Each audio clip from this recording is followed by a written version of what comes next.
Hello, Restoration Church. It's Pastor Kurt, and I am so glad that you have tuned in as we begin a brand new conversation together for the month of June called The Gift of Disillusion. And throughout this series that we're studying together, we'll be looking at the life of Joseph and really speaking to what it is that is so prevalent and so true in all of our lives, in all of our souls right now, as we've just been, locked in our homes and, sheltering in place for the last 12 weeks. And for many of us, as we kind of look around the world and look at our own hearts, look at our own homes, and look at all the things that kind of bubbled up to the surface, the reality is that everything around us feels crazy, right? In the midst of our world right now, of 11 weeks after we've been, sheltering in place, and for most of us, doing everything at home, working from home, teaching our kids, trying to stay connected as a family. There's been a lot of undoing that's happened. And then even in the last few weeks, the rise of racial unrest and just injustice that has come to the forefront of our national story has caused for people to go outside in mass and protest and try to raise awareness for the injustice that we see in our country. And as we kind of navigate all of these different dynamics and all of these different experiences that we face together, there really is this question that comes to the surface: is this what it's supposed to be like? I mean, there's so many of us that when we thought about 2020 and we thought about what this new year and new decade would bring, the hope and the excitement and the anticipation that we collectively felt as a culture was palpable. And then now it's like, man, can I get a refund? And for many of us, this experience of disillusion, the experience of having this idea, this hoped for reality, this picture not come to pass, can really be challenging, can really be grieving, can really be exhausting. And you can wonder, where is God in all of this? And how do I make any sort of meaning out of this mess? And for many of us, as we've kind of walked through quarantine, there's so many things that we kind of had the illusion of safety and the illusion of security that have been challenged, that have even crumbled down in front of us. Our job that we thought was so secure might have become all of a sudden less secure. Our family that was running great, and we had a summer vacation planned, and now we don't even know if we're allowed to travel still. Whether it's the stock market or our health, all of these things that can become these like things that we connect to for stability have really become aware to us that they were an illusion, that safety and security, the things that we had trusted in, weren't as trustworthy as perhaps we thought. And the thing about illusions is that they're great in the moment, right? They make us feel good. They can even give us short-term hope. They can create this sense of like, oh, it's going to be fine. But actually, the gift of disillusion, the thing that we're going to be looking at over these next 4 weeks, the gift of disillusion is that those things that were illusions in the first place, that were not real, that were not actually true, that were not actually helpful, disillusion becomes extraordinarily helpful because we begin to see what was real. We begin to see what is actually true and trustworthy. And we can begin to see where we should go from here. And so that's our hope and that's our desire in this conversation. And to do that, like I said, we're going to walk through the life of an extraordinary character out of the Hebrew Scriptures named Joseph. Now, this is the Old Testament Joseph, the OG Joseph. This is not Jesus' dad. Okay, in case you're curious, we're walking through Joseph, and his story is found in the book of Genesis from chapters 37 through 50. And the thing about this is that you can actually, the challenge of Joseph's story is that you can actually read through those chapters of his life, about, predominantly 9 for most of the action, but then it extends the story a little bit through 50. For these chapters, you can read those chapters and cover 37 years of his life in about 37 minutes. And that right there, that in lies the challenge, is that as we read through the scriptures, it's like from one page to the next, we can see things happen that took years of waiting and years of injustice and years of uncertainty to actually come to pass in real time. And as we explore this story in just a moment, my challenge for us today as we begin this conversation is, what if the cost of keeping your illusion is actually greater than the cost of your disillusionment? As you're feeling frustrated, as you're struggling in your own life, as you're figuring out this new reality with kids and work and finances, as you're trying to make sense of all that's happening in the world and face your own inner biases when it comes to race and injustice and ethnicity. When you're asking the questions about where is God in all this, as it feels like all that we see on the news is bad news. The question I want us to wrestle with is, what if the cost of your illusion is actually more than the cost of our disillusionment? Perhaps there's a gift that God has for us in this disillusion that we're all collectively facing. And so as we look to the story of Joseph, again, starting in Genesis 37, just to kind of give you a flyover again of his life. In Genesis 37, Joseph is actually born to Jacob. And if you are familiar with Hebrew lineage, Abraham had Isaac, Isaac had Jacob, and Jacob had Joseph. And so we discover in his lineage that there's massive family drama, right? His father was one that stole the birthright of his older brother. His mother was actually the one that his father loved, but his stepmother was the one that his father had to marry first because of their Hebrew tradition. Right? Talk about a counseling session. His grandfather, Isaac, when he was a young boy, was brought up to the mountaintop by his father, Abraham, and was inches from a knife in the first, human sacrifice recorded in the scripture until an angel stopped Abraham from killing his own son. Talk about some issues with identity and his father wound, right? So this is the lineage that leads up to Joseph's life. And so he is born into an already incredibly dysfunctional family, even though his family is the center point of God's interaction with humanity. And it's important to actually name that, because for many of us, there are choices that we do not choose that radically affect our life. And for many of us, this last set of months has really been a choice that we didn't choose. None of us would have chosen coronavirus. None of us would have chosen to stay at home. None of us would have chosen to watch our nation be in unrest because of police brutality and the murder of George Floyd. Like, these are not things that we would have gone, you know what, that sounds like a great idea. But they are the situations we find ourselves in. And in the future, there will be circumstances that we do not choose, that we have to choose how to engage with them. And so that's why this conversation becomes so important. And so, Joseph is born the favorite son, it tells us in Genesis 37. He begins to have dreams and visions that one day his family will, bow down to him and serve him. He will rule over his family. And so he's already the favorite son of his father. His older brothers already don't like him. And then he tells them, hey, by the way, I'm going to be, your king one day. Not a smart move. Genesis 37:19, those brothers, so filled with rage, end up actually taking his cloak, his picture of privilege and favoritism, and disrobing him and throwing him into a pit, thinking they're going to kill him. But then they decide to kind of downgrade from first-degree murder just to human trafficking, and they sell him into slavery to a passing mob, who then take him to Egypt, far away from his homeland. They, grieve their father, thinking his favorite son has been attacked and killed by a wild animal. He's then, bought by a guy named Potiphar, who we don't know much about other than he was rich enough to own slaves. He's bought and brought to Potiphar's house, and over years of faithful service is seen that God is with him and that he is trustworthy. And so Potiphar puts him in charge of everything in his house and trusts him with leadership and puts him in charge of the other slaves there that are working in Potiphar's house. So things are starting to look up for Joseph. But shortly thereafter, in Genesis 39:19, Joseph is on the rise in his house, and his master's wife begins to take notice. The Bible says Joseph was well built and handsome, so he had that going for him. But then she tries to kind of coerce him to come to bed with her, and he says no. He's then falsely accused and thrown in prison. So back into the situation that he was just in, that he had worked so hard to get out of. In prison, in Genesis chapter 40, he interprets the dreams of two of Pharaoh's high-ranking officials and asks them, hey, one of you is going to get out of prison. The other one, it's not going to look so good. But the one that gets out, will you remember me when you're on the outside? Will you let them know that I have this ability? Will you let them know that I actually am innocent?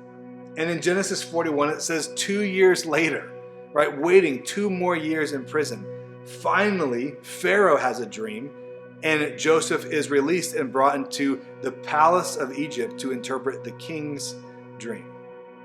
He interprets the dream, and Pharaoh is so excited and so enamored with Joseph's ability, he actually puts him as second in command in Genesis 41:40 over all of commerce and industry in Egypt, which was the reigning superpower of the world at that time.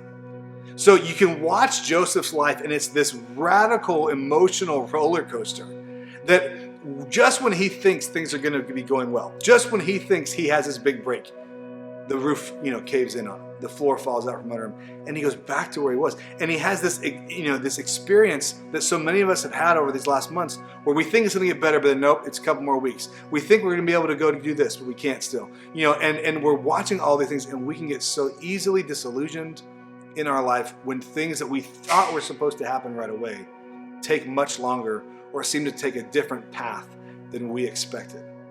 So I want us to look to Genesis 37, and we're going to begin in verse 2 to kind of pick up the very beginning of Joseph's story now that we have the context of where his life is heading. And so in Genesis 37, verse 2, if you have a copy of the scriptures, you can turn there. If not, it'll be up on the screen. It says this: Now Joseph was a young man of 17, was tending to the flocks with his brothers. Now Israel, his dad, loved Joseph more than any of his other sons because he had been born out of his old age, and he made an ornate robe for him. When his brothers saw that their father loved him more than any of them, they hated him and could not speak a word to him. So you can see the tension is already building. There's already this grief between Joseph and his older brothers. And at the time, he's a teenager, and so he does what every teenager does that has a special skill. He thinks everybody should know about it, and he goes viral, right? Joseph has a dream, it says, and he told it to his brothers, and they hated him all the more. He said to them, listen to this dream I had, right? Just you can imagine just walking up.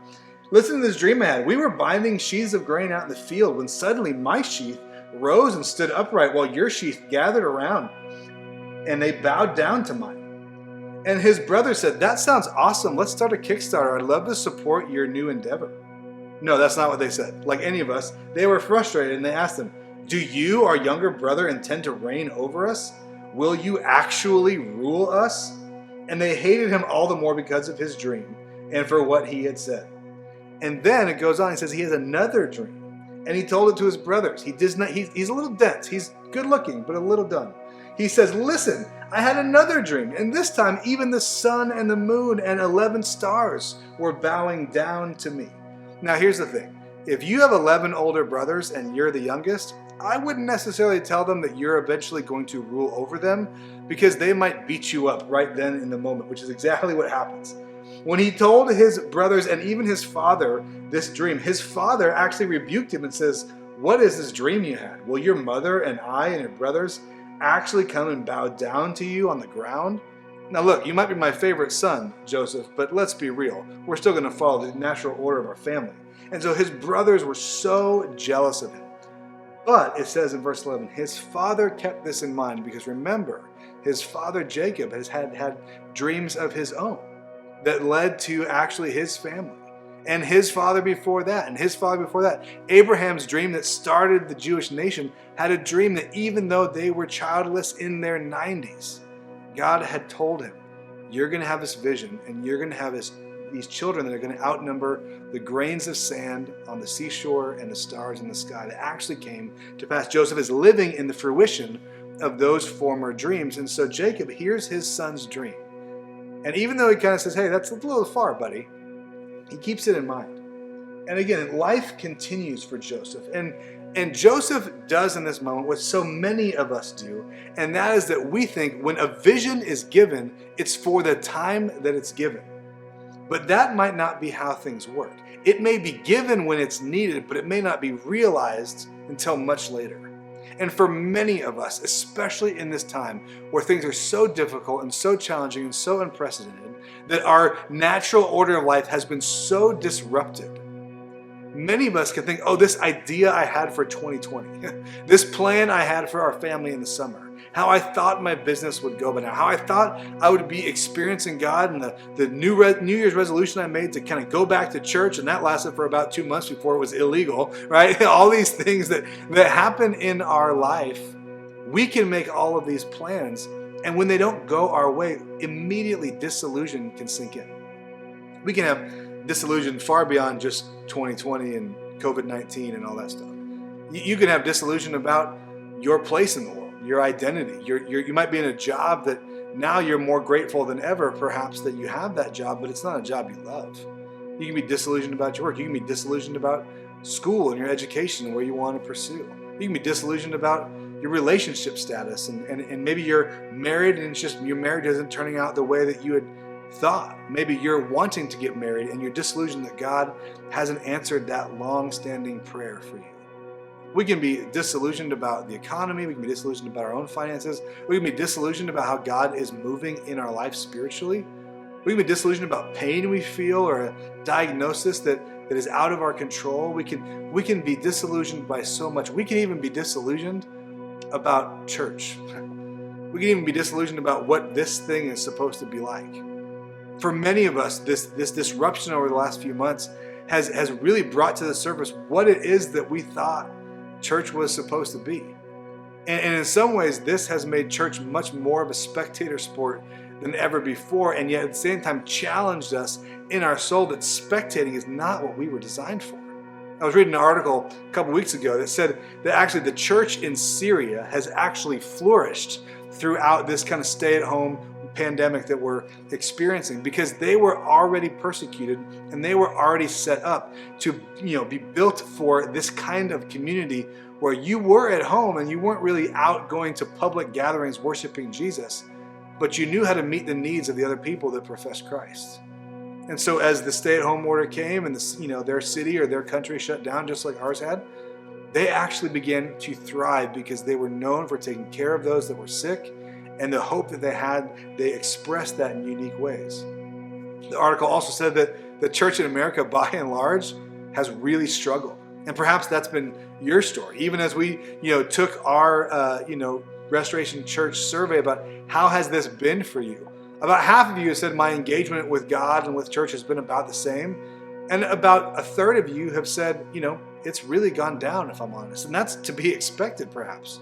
That things look so different. And if we were set up to simply be in the habit of coming to church and doing it that way, we can actually have an illusion of what church is and what it's even for. And yet, even in that, the gift of disillusion is that God takes the scales off of our eyes and allows us to see what Christian community can actually be. Because, as Dietrich Bonhoeffer said, if we love our illusion of what we dream Christian community is more than Christian community itself, we will actually harm authentic Christian community by trying to make it what we imagine. And that's true in your marriage. That's true with your finances. That's true in your job or in your plans for the summer. That's true in every area of our life. If the illusions that we have, we're so tightly held to them that we actually are frustrated with what really is, we can actually harm the true reality we live in by trying to force it to become the picture of our illusion. And so Jesus actually said a lot about this because he wants to free us from our illusions. He wants to give us the gift of disillusion. It says, actually in 1 John 1, 6 and 7, it says, if we claim to share life with him, meaning Jesus, but keep walking in the realm of darkness, we're actually fooling ourselves and not living in the truth. But if we keep living in the pure light that surrounds him, if we walk in the light, other translation might say, we share unbroken fellowship with one another and with the blood of Jesus, his son, who continually cleanses us from all of our sin. The Apostle John is writing saying that Jesus actually is inviting you and inviting me to step into the reality of our life. As we walk in the light, we actually have fellowship. We stay in step with Jesus. But for many of us, it's so much easier to hide behind our illusions. And so here's the question I want us to ask to kind of bring this home for us this week. As we look to Joseph's life and as we continue the conversation, for the next 3 weeks together, as we look to Joseph's life, you see that his life goes all over the map. From up to down, from feeling like he's at the top of the world, leading an incredibly large household and being honored for his leadership, to being falsely tried and accused and thrown in prison. Right? From being in the pit of despair, finally getting a chance to break free and tell a story and interpret a dream, and then the person he tells it to gets out and he thinks, cool, this is my shot, he's going to remember me and I'm going to get set free soon. And then it's 2 more years of waiting. And then finally to be let out, somebody to be, not just exalted to tell, the king the interpretation of his dream, but to be put in charge of an incredibly challenging time in the nation of Egypt's history. I mean, this is what Joseph's story illuminates. And seemingly all along, the reason that he doesn't actually get fully disillusioned when all of his circumstances actually would describe, hey, this is the perfect opportunity to be disillusioned with God, with yourself, with leadership, with your circumstances. He seems to have this anchor in his life that leads him through all of those challenging circumstances. He seemed to know, and actually Genesis tells us, that in every space that he was in, whether it was good or challenging, whether it was absolutely terrible or whether it was the pinnacle of his career, that God was with him. Joseph seemed to know that God was with him in the good situations and in the bad, that God was with him even when he was in a situation that he could not explain or that he would never have asked for. Joseph knew God was with him, and that allowed him to navigate through extraordinarily difficult circumstances. So the question for you and for me this week is, what would you do if you knew God was with you? Like, for real, if you knew God was with you at work, what would you do? If you knew God was with you in that conflict in your marriage, how would you act? How would you behave? What would change? If you knew God was with you as you were trying to figure out your finances in this crazy time, what would change? How would your perspective, your heart, your priorities shift? When you get bad news, when a diagnosis comes your way, when something bad happens in your social circle or to someone that you love, when you look to the news and it just feels like it's a negative story at every moment and every turn, what would you do if you knew God was with you? He was in it. He was in the challenge and in the painful scenario with you right now, not just on the mountaintops, but in the valley. See, this is the tension we have to really wrestle with as we explore this conversation. If we're really going to receive the gift of disillusion, we have to wrestle with the question, when I'm faced with something that I envisioned for the future, an idea I had, a company I wanted to start, a dream for the future, a plan for my family, a plan for my finances, a hope for my spiritual growth, whatever it is, whatever arena you might find that vision or that dream in, when you have a vision or a dream for your future, the question we have to wrestle with so that we can receive the gift of disillusion is, do I put my trust in the vision or do I put my trust in the vision giver? See, when Joseph first comes to his brothers with his first dream, he says, hey, check out this dream I had. And then by the time he gets to interpreting Pharaoh's dream towards the end of his life, he says, God has given me the gift to interpret dreams. Let me hear your dream. And the shift happens. And you can see that in his life, through hard circumstances, through the character building, challenging scenarios and moments that he's walked in, the seasons of 37 years of his life that had gone up and down, he had learned, I'm actually going to trust more in the vision giver than in the vision itself. And so for us, for you this week, here's some questions to reflect on. What is something that you currently feel disillusioned about? To be honest, maybe to share with your family or with a friend in your small group or with your alpha circle or just someone that you trust. What's something you've been disillusioned about this year? What's something that you thought was going to take place or where you thought the company was going to go? Where did you think you'd be financially right now and you're not? Maybe you thought you'd be married by now. Maybe you thought you'd have a kid by now. Maybe you were wondering what God was going to do in your career and you seemed like you were taking steps up and then everything came crashing down. What's something that you've been disillusioned with this year? And what is something that God might want to reveal to you through your current disillusion? Through your current disillusion, not when you're out of it. What is something that God might want to reveal through your current disillusion, in the midst of it? What might God want to say when you're so frustrated that maybe your ears are a little more open, that your heart is a little more malleable? And then can you attach your confidence not to the vision, but to the vision giver? not to your plans, your dreams, your hopes, as important as they may be. And we see that even though it didn't turn out the way Joseph thought, when we get to the end of the story, spoiler alert, the vision God gave him did come true. It just wasn't in the way he thought. So can you and I, can we attach our confidence to the vision giver and not just to the vision itself? I'm excited as we continue this conversation together over the next few weeks. It's going to be an incredible story. I hope you'll join us. But I just love to pray for you right now for the disillusion that you might find yourself in, for the pain you might be feeling, or the wondering that you have, the questions you might be asking, and the frustration that you might feel. Because I think in the midst of that, God actually has a gift for you and for me. So let's pray together. Gracious Heavenly Father, thank you that while our circumstances are not to be trusted in, they don't go the way we thought, your faithfulness is something that we absolutely can anchor our trust in. So I pray that over these next few days, during this week, that we would be honest about the places that we feel disillusioned. We would actually be able to bring that to you and ask, what do you want to say to us in the midst of our disillusion? Is there a gift for us as the pictures that we thought life should be like or how things should go get washed away? And would that increase and grow our trust, not in our visions, not in our plans, not in our hopes and dreams, but actually in you, the vision giver. We pray this in your Son's name. Amen. But one of the things that we know about Jesus is that, he was very familiar with things not going the way that he had thought. And as he processed all of that, we see in John 17 that he is praying to God, asking for things to change, but knowing that what he has to go through on the cross so that you and I can come into relationship with him so that we can actually begin to love and follow him. He made a way for us through that, through a challenging circumstance, through ultimately his death and resurrection.